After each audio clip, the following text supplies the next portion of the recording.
Good evening. How's everybody doing? Great to be learning with you on a Monday, Yom Sheni. Let's light up the darkness. Who's in the house on a Monday? Stephen in New Hampshire, Bella in Florida, Melissa in Great Neck, Paul in the Great Northwest, Belle in Texas, Joseph in Nevada, Joe in the Inland Empire, Sharon in New Jersey, and Renee in Indiana. Sharon, I met your rabbi. Your Chabad rabbi, anyway, at the Kinnis HaShluchim. We just happened to be talking online. And then when he found out who I was, he mentioned you. And it was so nice. And I think we're going to be in touch and perhaps arrange a screening of Guns N' Moses at your Chabad. Perhaps even a scholar in residence weekend with me. Who knows? Could happen. Franco in Trieste, Italy, Frank in San Pedro, I'm in Florida, Lester in Florida, Moshe in Brooklyn, Aoife in Florida, and Max in Arizona. Welcome, everybody. He was such a nice guy, and it was just such a coincidence. I mean, there were 6,000 rabbis there. I didn't get into so many conversations, and it happened to be Sharon's rabbi. So nice. Okay, today's daf, we're going to do a triple. We got some short pages here, and we can take advantage. It won't be an overly long class at all. Our pages 59, 60, and 61 here in Tractate Zevachim, the 29th volume of the Talmud. Continuing our discussion of Mishna number 1 here in chapter 6. Chapter 6. We're about halfway down, page 59a. Rav says, in a case of an altar that was damaged, all sacrificial animals that were slaughtered there are disqualified. Now, we've been talking about what if you actually slaughter the animals on the altar, but that's not normally what's done. Normally, the animal's slaughtered somewhere on the ground in the courtyard, in the north, if it's offerings of the highest sanctity, and then their blood is sprinkled on the altar, and the sacrificial portions that are for burning are burned on the altar. And as we've learned, there's also a secondary fire on the altar that was used to produce the coals with which the incense would be burned, the daily incense. Okay, but if the altar was damaged, it's like you don't have an altar. That's the issue. And if you don't have an altar on which to sprinkle the blood, then the offering is disqualified. That's the general concept, but let's get into it. So in a case of an altar that was damaged, all sacrificial animals that were slaughtered there are disqualified. So Rav continues, we have a verse as the source for this law, but we have forgotten which one it is. When Rav Kahana, who was Rav's disciple, his student, ascended from Babylonia to Eretz Yisrael, he found Rabbi Shimon, the son of Rabbi Yehuda Hanasi, Rebbe, saying in the name of Rabbi Yishmael, the son of Rabbi Yosef, from where is it derived? That in the case of an altar that was damaged, that all sacrificial animals that were slaughtered there are disqualified. It is derived from a verse, as it is stated in the verse with regard to the altar, an altar of earth shall you make for me, and you shall slaughter upon it your burnt offerings and your peace offerings. That's Exodus 20, verse 21. Is it true that you slaughter sacrificial animals on the altar itself? No, they are slaughtered on the ground near the altar. So what is the verse teaching us? Rather, the verse indicates that one is able to slaughter the sacrificial animals on account of the altar. When the altar is complete, shalem, but not when it is lacking, i.e. damaged. So Rav Kahana said, this is the verse that eluded Rav. And Rabbi Yochanan says both this one and that one are disqualified, i.e. all animals that were designated as offerings when the altar was in a damaged state are disqualified, even if they were not yet slaughtered. And the Gemara asks, with regard to what issue do Rav, who's saying just if they were already slaughtered when the altar was damaged, they're disqualified, but not if they were simply designated while the altar was damaged. Whereas Rabbi Yochanan says, even animals that were consecrated to become offerings while the altar was damaged would become disqualified. So with regard to what issue do Rav and Rabbi Yochanan disagree? And the Gemara answers, Rav holds that living animals are not permanently deferred. And Rabbi Yochanan holds that living animals can be permanently deferred. If the altar is damaged and it is therefore impossible to sacrifice offerings, Rav holds that only offerings that were already slaughtered become permanently deferred, whereas Rabbi Yochanan holds that even those that were not yet slaughtered but were consecrated do become permanently deferred because they were consecrated while the altar was not there. A damaged altar is like not having an altar at all. Now the Gemara raises an objection to Rav's opinion based on a baraisa. In the case of all sacrificial animals that were consecrated before the altar was built, and then the altar was subsequently built, the animals are disqualified. Sounds like Rabbi Yochanan is right. So the Gemara assumes that this baraisa is referring to animals that were consecrated before the building of the altar in the second temple. The Gemara responds, in a case where the animals were consecrated before the altar was built, the animals are considered initially deferred, i.e. deferred from the time they were initially consecrated. In this case, all agree they are not permanently deferred and they can be sacrificed when the altar is built. Therefore, explain the baraisa a different way. If the animals were consecrated before the altar was destroyed in the first temple, Solomon's temple, and then the altar was destroyed and rebuilt, the animals are still disqualified. So the Gemara questions this reading. Can the baraisa be referring to a case where the altar was destroyed in the first temple? Didn't the animals become too old for sacrifice by the time the altar was constructed anew in the second temple? That was 70 years later. So the Gemara amends the baraisa yet again. Rather, the baraisa is referring to a case where one consecrated the animals before the altar was damaged, and subsequently the altar was damaged. So the law is that the animals are disqualified. It seems from this baraisa that even sacrificial animals that were not yet slaughtered when the altar became damaged are nevertheless permanently disqualified. That would be in contrast to the opinion of Rav and in keeping with the opinion of Rabbi Yochanan. But the Gemara rejects this proof. No. Did you not say, or did you not already have to amend the text of the baraisa? Amend it differently and say that the case is where the animals were slaughtered before the altar became damaged. Accordingly, there is no proof from this baraisa with regard to the deferral of living animals.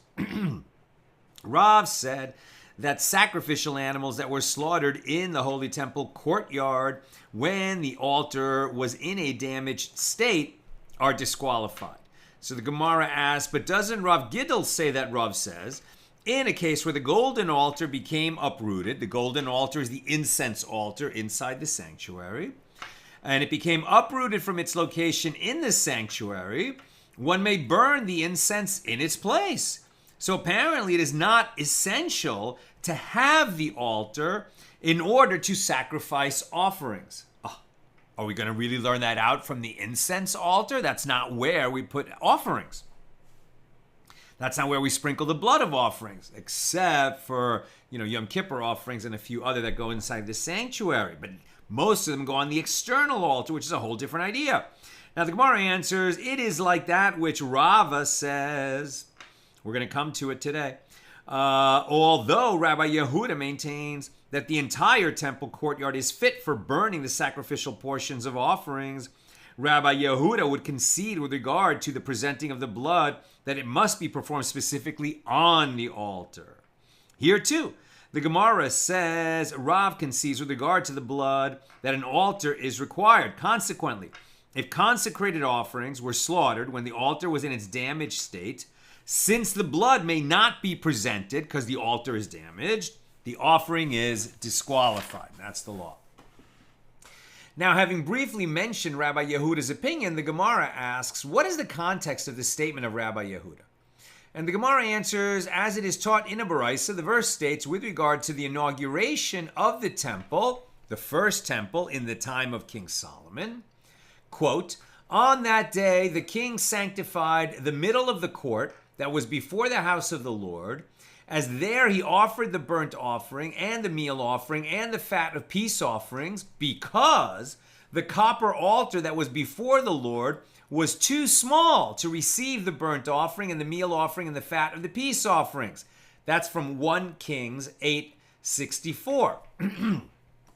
So the matters in the verse are to be understood as they are written, i.e., that the altar in the temple was too small to receive all of the offerings that Solomon sacrificed, and Solomon therefore sanctified the temple courtyard so that it too could function as an altar. This is the statement of Rabbi Yehuda. Rabbi Yosei said to him, but isn't it already stated with regard to the altar that Moses built, right, along with the tabernacle in the wilderness? 1,000 burnt offerings did Solomon offer upon that altar, while with regard to the eternal house, i.e. the temple, it states, and Solomon offered for the sacrifice of peace offerings which he offered to the Lord 220,000 cattle and 120,000 sheep. An extraordinary amount of offerings when Solomon inaugurated the first temple. And when you arrive, at the calculation of burnt offerings and the number of cubits for each altar, that we're comparing the more permanent altar that was built into the ground or on top of the ground, but a much larger altar once the Holy Temple was built. We're comparing that to the copper altar, right, made of wood, covered in copper, that Moses supervised its construction in the wilderness. And they moved from place to place along with the tabernacle. And then it stood as the place of national offerings for the first 400 years after Joshua led the children of Israel into the Holy Land.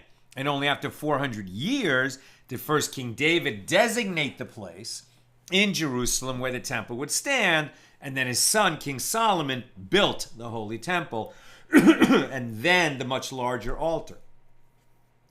So, i.e., Solomon sacrificed more offerings per square cubit on Moses' altar than he did on the altar in the temple upon its inauguration. Therefore, it is difficult to suggest that the altar in the temple was not large enough to accommodate the number of offerings that Solomon sacrificed. And Rabbi Yosei presents an alternative understanding of the verse. Rather, what is the meaning of the...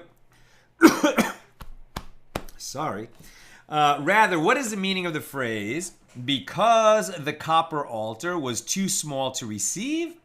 It is not referring to the altar built by Solomon, but rather to the copper altar built in the time of Moses, which was disqualified from use from the day of the temple's inauguration in the time of Solomon. So rather than stating outright that the earlier altar had become disqualified, the verse employed a euphemism out of respect to this sacred object that was 400 years old and had been built, supervised by Moses himself. Like a person who says to his friend, so-and-so is a dwarf, and what he really means to say, he's talking about a priest who is disqualified from performing the temple service because, we know that if there was any kind of physical blemish, he can't serve. But rather than say he can't serve in the temple, you say that, he's got the kind of blemish that would cause him not to be able to serve. So similarly, rather than stating outright that the altar built in the time of Moses had become disqualified, the verse states that it was too small to accommodate the offerings sacrificed in the temple, right? We're going to speak so respectfully about an object, even a sacred object like the altar.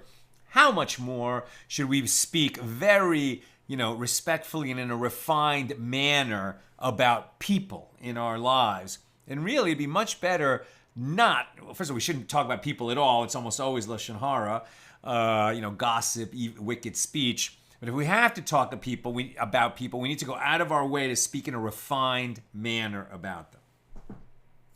Now the Gemara asks, and how does Rabbi Yehuda respond to this claim? Rabbi Yosei is saying, well, i.e. his claim is persuasive. So the Gemara explains that Rabbi Yehuda conforms to his standard line of reasoning, as he says that the altar that Moses built was large. As it is taught in a Baraisa, the verse states that the altar built in the time of Moses was 5 cubits long and 5 cubits wide. We read that in Exodus 27:1. So the matters in the verse are to be understood as they are written. This is the statement of Rabbi Yosef. But Rabbi Yehuda says, it is stated here that the altar built in the time of Moses was square.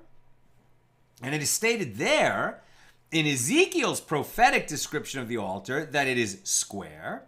So just as there in Ezekiel's vision, he was measuring the distance in each direction from its center, so too here the verse was measuring the altar that Moses built from its center. Accordingly, the altar built by Moses was actually 10 cubits by 10 cubits. And as a result, Solomon sacrificed more offerings per square cubit of space on the altar in the temple than he did on the altar built by Moses. It is therefore possible that the altar in the temple was not sufficient to accommodate the offerings, and Solomon consecrated the temple courtyard to serve as an altar for that one-time thing, the inauguration of the first temple, when he brought so many offerings that they just couldn't get through it if he didn't. I guess he consulted right with the prophet and got the okay from God to to consecrate the floor of the courtyard of the temple as if it were an altar. Not sure exactly what that means, but it seems like the exigent circumstances of that day might have required it, but not any other day. The Gemara asks, and from where do we derive that the altar mentioned there in Ezekiel was measured from its center? So the Gemara answers, as it is written, and the hearth shall be 12 cubits long by 12 wide, square to its 4 sides. And the Gemara asks, does the verse mean 12 cubits in each direction from the center of the altar, so that in total it was 24 by 24 cubits? Why not say that perhaps the altar was only a total of 12 by 12 cubits? And the Gemara answers, when the verse states to its 4 sides, it teaches that Ezekiel was measuring from the center of the altar. And Gemara asks, and how does Rabbi Yosei respond to Rabbi Yehuda? When he learns, so the Gemara answers that when he learns the verbal analogy, he learns it with regard to the altar's height. As it is taught in a Baraisa, so the verse states with regard to the altar built in the time of Moses, and its height shall be 3 cubits. And the matters in the verse are to be understood as they are written, i.e. that the height of the altar was 3 cubits. That's Rabbi Yehuda. Rabbi Yosei says, it is stated here that the altar built in the time of Moses was square, and it is stated there that the incense altar was square. And so the verbal analogy indicates that just as there, with regard to the incense altar, its height was twice its length, so too here, the height of the altar built in the time of Moses was twice its length, so therefore it was 10 cubits. Rabbi Yehuda said to Rabbi Yosei, but isn't it already stated that the length of the court shall be 100 cubits and the height 5 cubits? Is it possible that the priest would stand atop the altar and hold the items with which he would perform the sacrificial service in his hand, and the whole nation could see him from outside the courtyard? That would constitute a lack of respect for the service in the tabernacle. Rabbi Yosei said back to him, but isn't it already stated, and the curtains of the court and the screen for the door of the gate of the court, which is by the tabernacle and by the altar in Numbers 4:26, and this juxtaposition, in this verse juxtaposes the tabernacle with the altar to teach that just as the tabernacle was 10 cubits high, so too the altar was 10 cubits high. And another verse states the curtains were 15 cubits for the one side, which indicates that the height of the curtains surrounding the courtyard of the tabernacle was 15 cubits. And what is the meaning when the verse states, and the height was 5 cubits? It is referring to the height of the curtains from the upper edge of the altar and above. The curtains surrounding the courtyard were 5 cubits higher than the altar. Now we're on page 60a. Rabbi Yosei continues, and what is the meaning when the verse states, and you shall make the altar, and its height shall be 3 cubits? The verse means that the altar measures 3 cubits from the edge of the surrounding ledge and above. The surrounding ledge was in the altar of King Solomon. That this is how the priest could walk around the altar in order to sprinkle blood on its corners. Now the Gemara asks, and how does Rabbi Yehuda, who understands that the copper altar built in the time of Moses was actually 3 cubits high, interpret the verbal analogy based upon the word square, from which Rabbi Yosef derived that the height of the copper altar was 10 cubits? And the Gemara answers, when he learns the verbal analogy, he learns it with regard to the altar's width, not its height. And this is based on the verse in Ezekiel that we just mentioned. So accordingly, it teaches that the altar built in the time of Moses was 10 cubits by 10 cubits. And the Gemara asks, and according to Rabbi Yehuda, who maintains that the altar was 3 cubits high, and the curtain surrounding the courtyard of the tabernacle is 5 cubits high, isn't the priest visible while performing the service atop the altar? And the Gemara answers, granted, the priest is visible, but the items with which he performs the sacrificial service that are in his hand are not visible. The Gemara returns to the original dispute between Rabbi Yehuda and Rabbi Yosef with regard to whether or not Solomon consecrated the floor of the temple courtyard. Granted, according to Rabbi Yehuda, who maintains that the floor of the temple courtyard was consecrated so that it could serve as an altar, this is the meaning of, of that which is written, the king sanctified the middle of the court. But according to Rabbi Yosef, what is the meaning of the phrase, the king sanctified? And the Gemara answers, it means that Solomon sanctified the courtyard in order to stand the altar in it. So the Gemara, because it was a larger altar, needed to have extra ground space sanctified beyond the ground space that would have held Moses' smaller altar.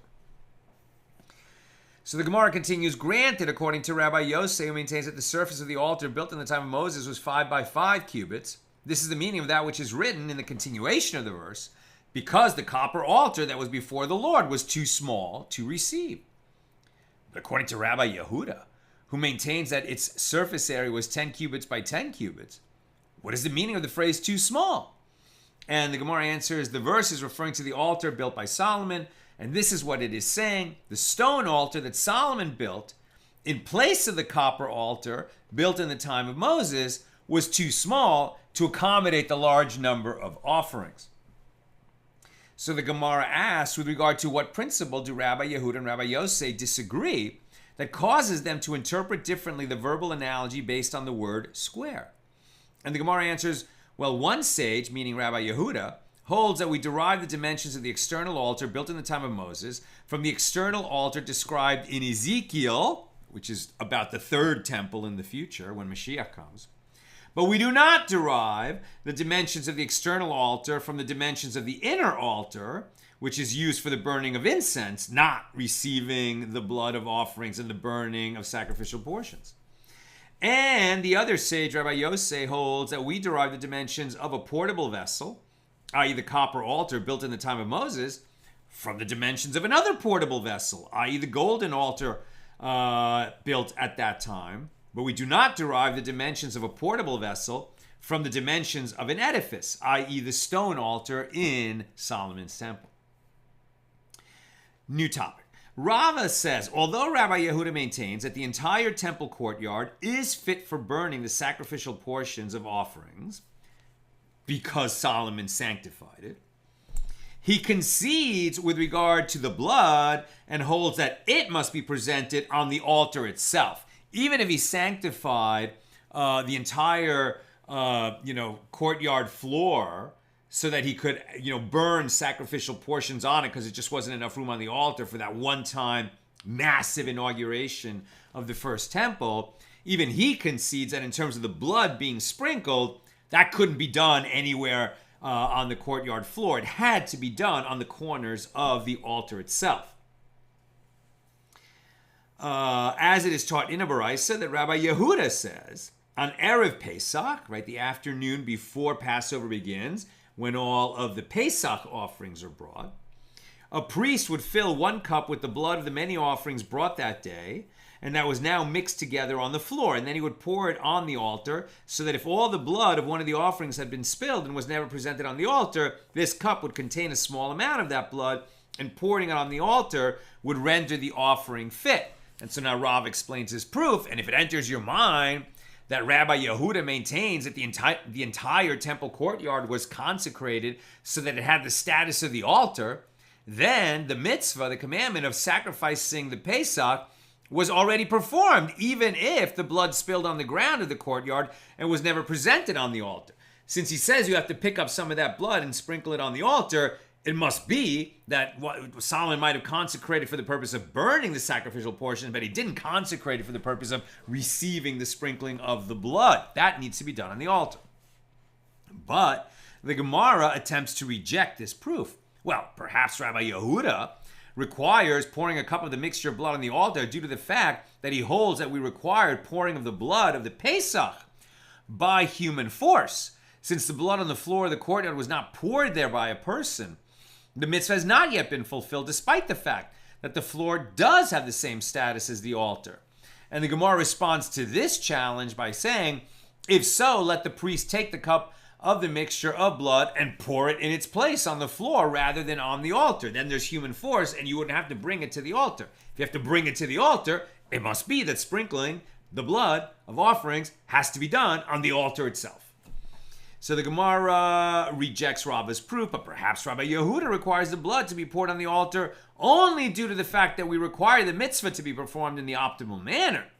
Even if Rabbi Yehuda holds that the floor of the courtyard has the same status as the altar, he would agree that it is preferable for the blood to be poured on the altar itself. So we don't have a proof that even Rabbi Yehuda concedes that King Solomon sanctified the courtyard only for burning offerings, but not for receiving the blood. We're going to just leave that go.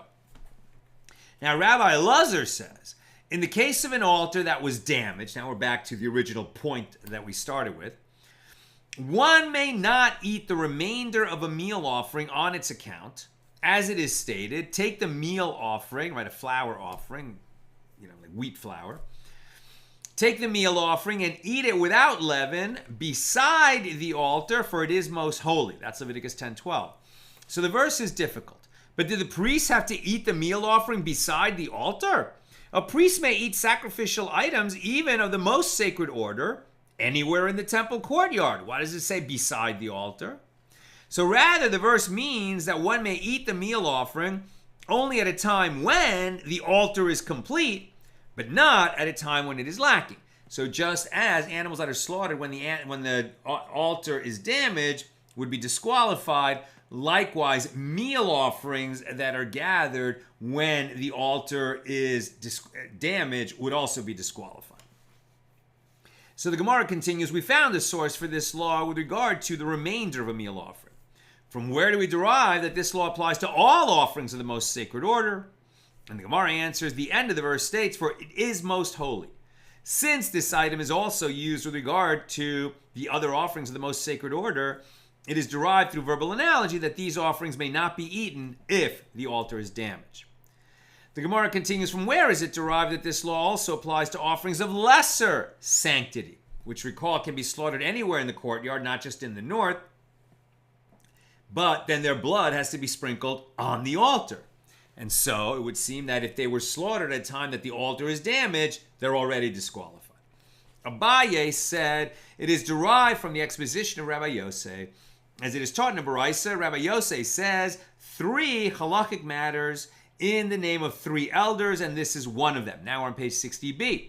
Rabbi Yishmael says, one might have thought that a person would bring second tithe produce up to Jerusalem in the present after the destruction of the temple and eat it. And ostensibly, it could be derived by means of a logical inference that one may not do so. A firstborn offering, a bechor, requires bringing it to the place, i.e. to Jerusalem, and eating it there.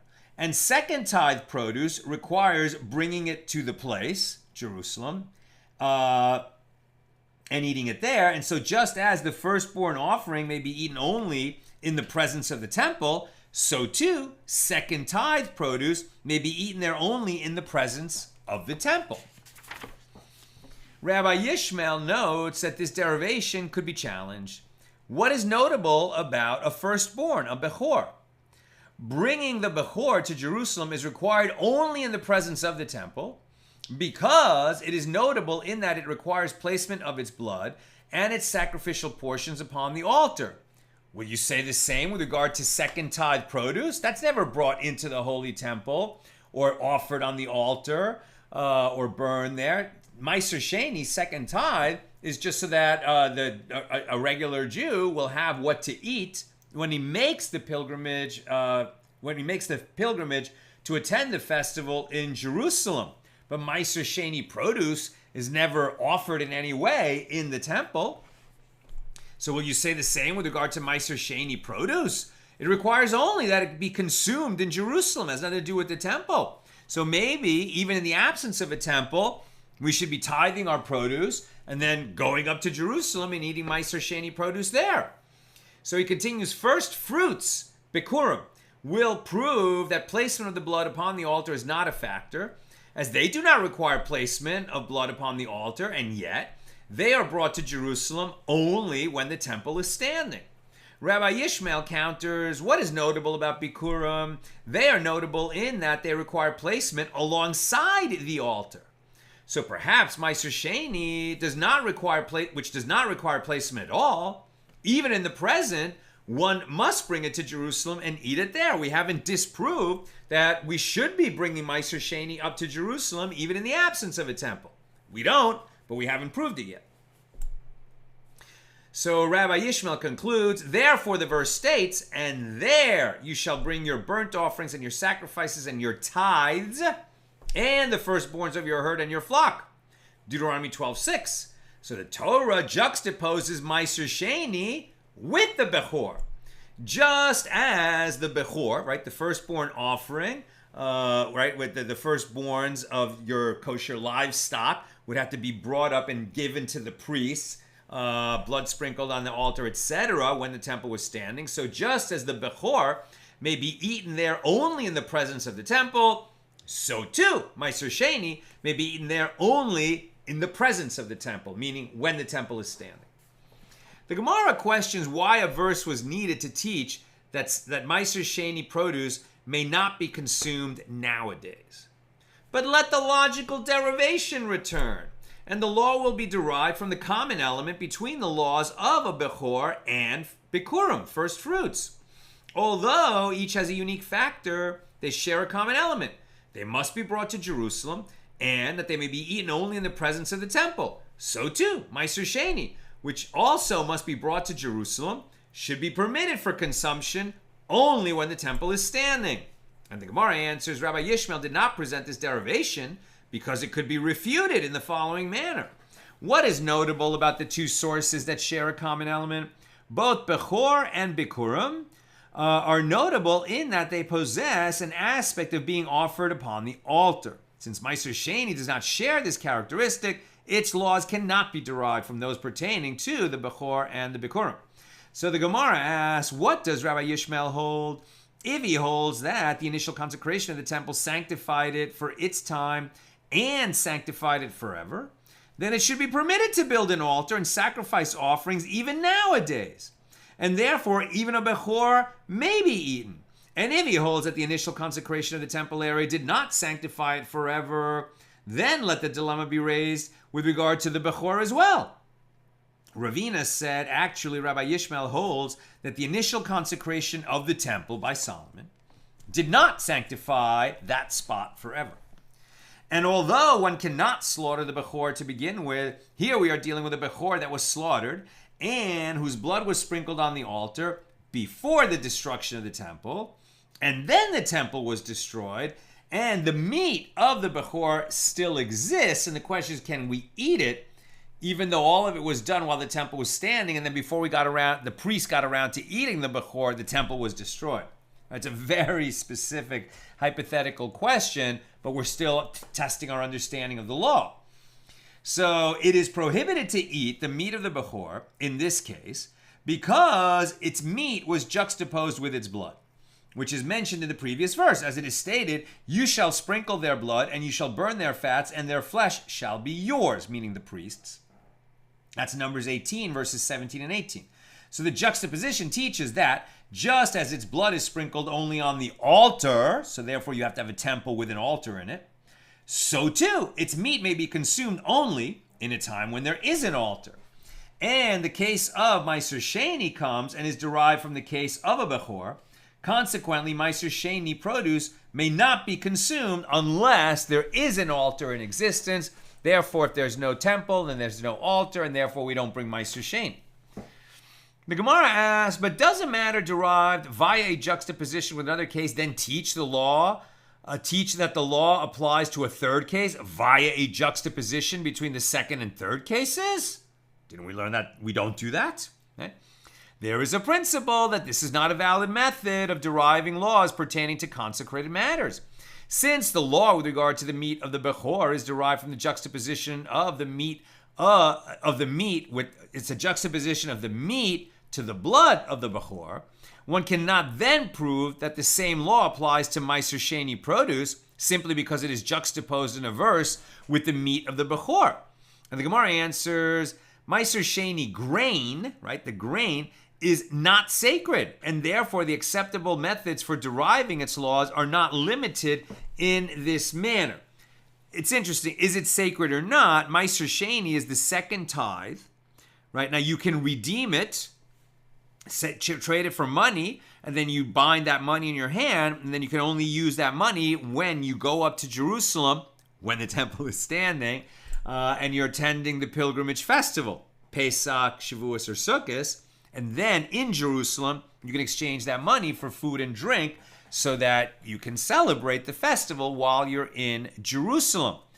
But are we saying that that grain, that is Meiser Sheni grain, is not consecrated? I mean, it has some kind of sacred status, so let's keep reading.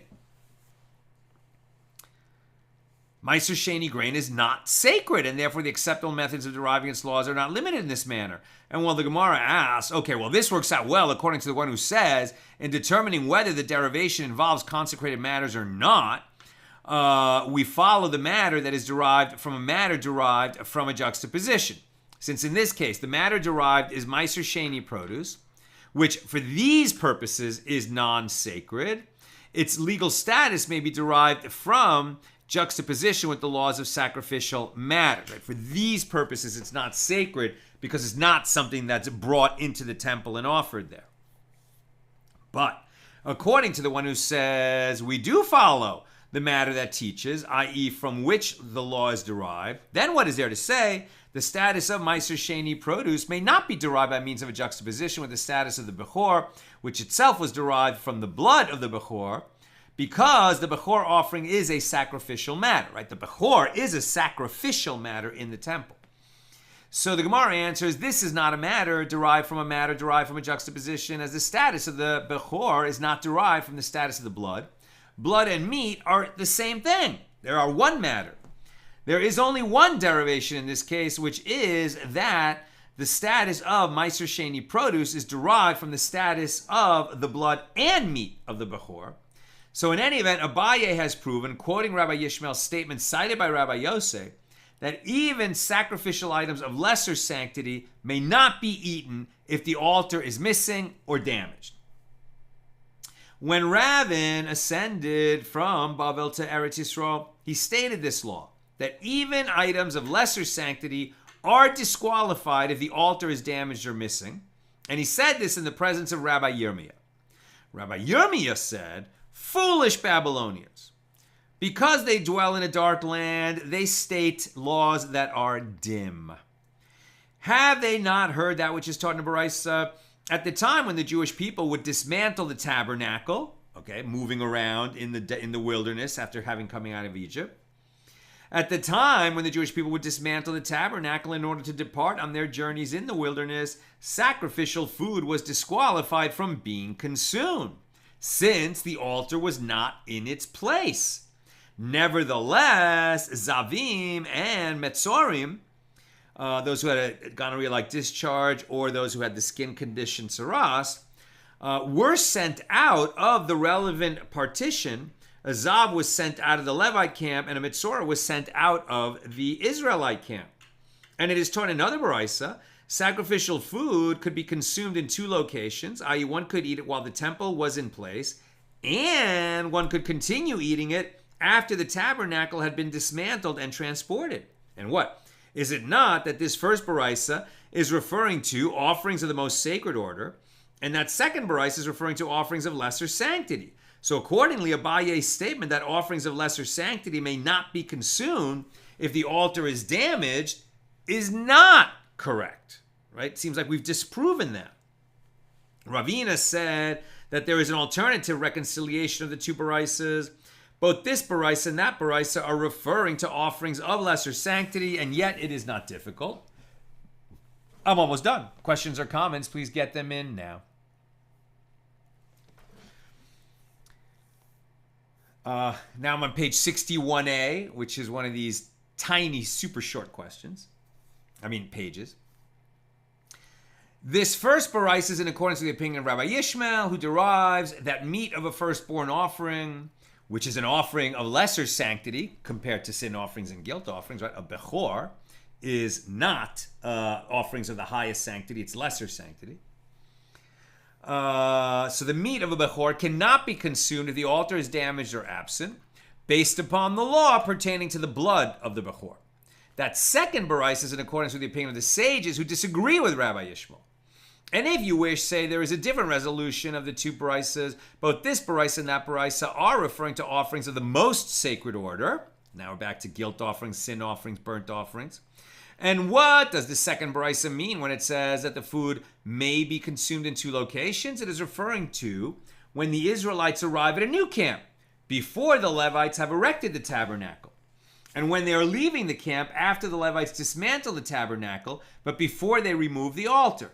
Since the altar has not yet been moved, it is still permitted to consume the sacrificial food. Now we're on 61b. And so the Gemara continues, it was necessary to state this law, lest you say that once the partition surrounding the courtyard had been taken down, the sacrificial food has been disqualified because it is considered to have left the courtyard of the tabernacle. Therefore, the Baraisa teaches us that the food is permitted for consumption as long as the altar remains in place.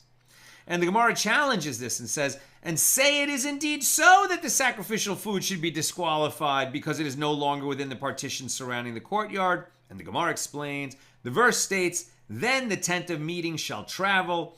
And this verse indicates that even though it traveled, it is still considered the tent of meeting. Therefore, the sacrificial food is not considered to have left its designated area. Now, the Gemara raises another discussion concerning the altar. Rav Huna says that Rav says the altar in Shiloh was fashioned of stones, unlike the portable altar constructed in the time of Moses, which was fashioned from copper.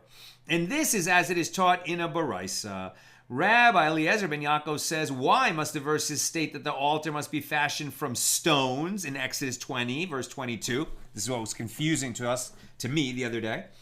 And state again that the altar must be fashioned from stones in Deuteronomy 27:5, and mention yet again the word stones in Deuteronomy 27:6 with regard to the altar for a total of 3 times.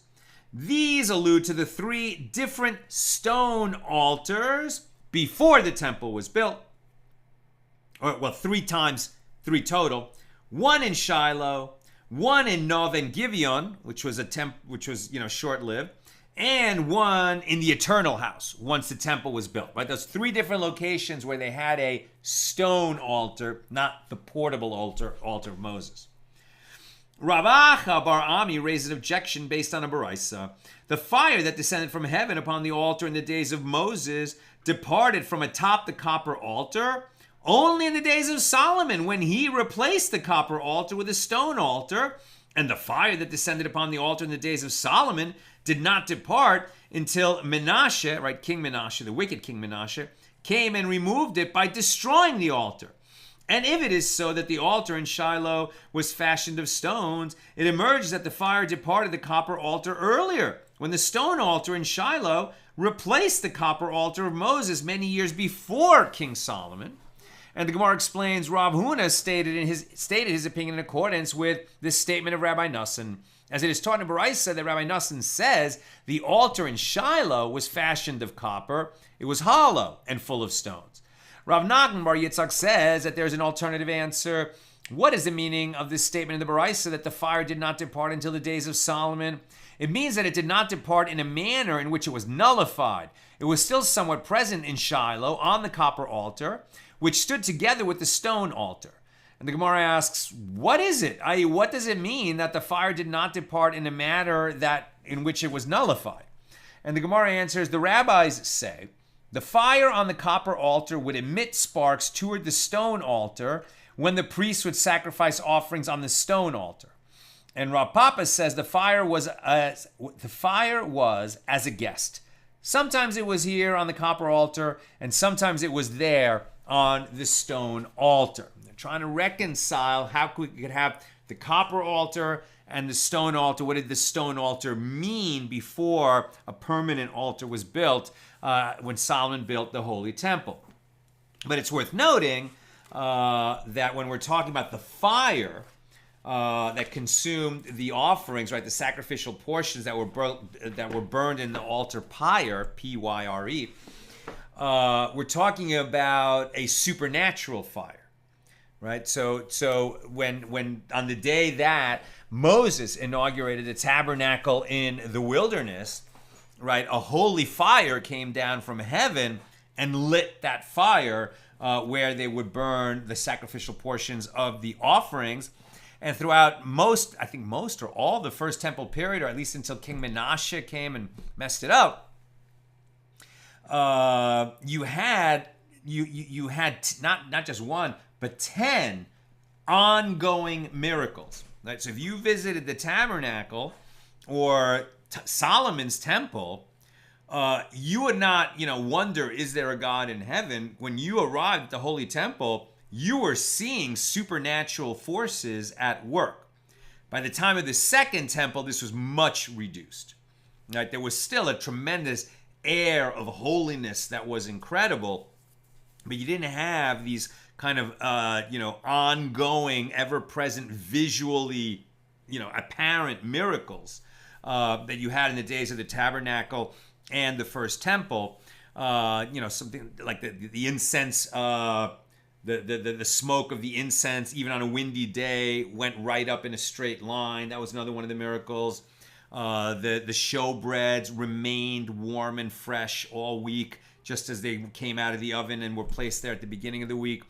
And there was this fire of the altar. Like there was like there was the presence, the divine presence over the altar was something tangible, tangible.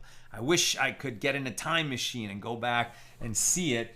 And I look forward for all of us to see when Mashiach comes, God willing, today or tomorrow at the latest, or if it sadly takes longer than that, and we've lived out our lives, then God willing we'll come back in the resurrection of the dead, and then we will see in the third temple what it's like to see the Shekhinah, the divine presence, there in the Holy Temple. Okay. Sharon says Rabbi Shalom Spiegel's book on the Akedah references the fact that the fire was already lit and the slaughter is prior to the altar, creating issues with Isaac's sacrificial order. If he was placed on the altar prior to the knife being raised, he would have been burned by the fire just the same. Oh, very interesting. So here, now we're going back many hundreds of years before even the tabernacle, right? That was the times of Moses. Now we're going back several hundred years before that to Abraham and his final test, which was God said to him, sacrifice your son, your only son, the son you love, Isaac. Right? And then in the Akedas Yitzhak, Genesis 22, we read how Abraham and Isaac went together. Isaac knew what was happening up to this mount, and it was this place, the same place where the Holy Temple would be. And then they built a pile of wood that they brought with them, and then they bound Isaac on it. Isaac asked to be bound so that he wouldn't flinch when the time came to be slaughtered. And And Sharon is suggesting that since that was going to be an altar for an animal offering, in this case a human offering, of course it never happened. It was just a test. But the issue is, yes, but if it was an altar and Abraham was a prophet who was in direct communication with God, wouldn't God's presence have been there and that holy fire been on that altar even before Isaac was placed on it? I guess all I can say about that is God was in charge and he was orchestrating the events. And if he didn't want there to be a fire to consume Isaac before he was shechted and the test was complete, then there wasn't. I don't know what else to say. But it's a very interesting point. Joseph, can it be understood that some, if not many, of these laws come from the prophets, since here Solomon may have learned it from them? I mean, what laws are you talking about? You talking about the laws of bringing offerings? Were they clarified? Right. The laws of offerings are in the temple. Are in the Torah. So were these laws clarified by the prophets? Certainly there are some things that we learn out from Ezekiel. But generally speaking, when the sages look to proof texts from the prophets, or from the writings, from later works than the Torah, it's support. It's support for their interpretation of Torah laws, not so much that that the people at the time learned those laws from the prophets. The prophets were there to bring communication from God, but usually not halachas, usually not laws. Usually they were calling for repentance and getting the people to follow the laws that were already on the books. But I think you're also alluding to something I've been mentioning, right? That our sages, when they're arguing about what these laws were of how to bring offerings in the temple, they were all talking about that. 95% of them lived after or long after the temple was, even the second temple was destroyed. But while the two temples were standing, plus the tabernacle, that's a period of 1,200 years. So obviously the priests were able to bring all the offerings that they needed to bring. So how did they know how to do it? Well, there was a tradition that was passed from God to Moses to Aaron about how to do things. And then as questions came up over the centuries, they figured it out. And I'm sure they did consult with the prophets when they had open questions. And they didn't go to the level of nuance that the sages would go to later. And maybe one of the reasons that the sages went to such deep nuance is because they didn't have the temple. And, and so a lot of these traditions were lost or unknown, or simply, going into this level of detail was a form of worship that they could do on behalf of the nation when it was no longer available to us to bring the sacrifices. It was replaced by the study of the sacrifices, and they did their best, which meant they went deeper and deeper and deeper and deeper for, many centuries. And Sharon says, how is the sanctity of the Bechor relative to the Pesach? You're saying, why are they connected? I think that the only connection really is that the Bechor and the Pesach are offerings of lesser sanctity, right? So that when they are slaughtered, they can be slaughtered anywhere in the courtyard. And I forget which one it is, but I think it's like their blood presentation is either two that are four. No, I think it's just one, right? One presentation, or two. I can't remember. But the point is, they're offerings of lesser sanctity. Then what's really different about them is, who eats the Bechor? The priest. Who eats the animal tithe? The owner. Who eats the Pesach? The owner. Right? So they definitely have differences between them, but they're in the broad category of offerings of lesser sanctity. That's what I've got for us today, and with God's help, we'll be together again tomorrow, Tuesday at the regular time, 6 p.m. Pacific. Have a good night.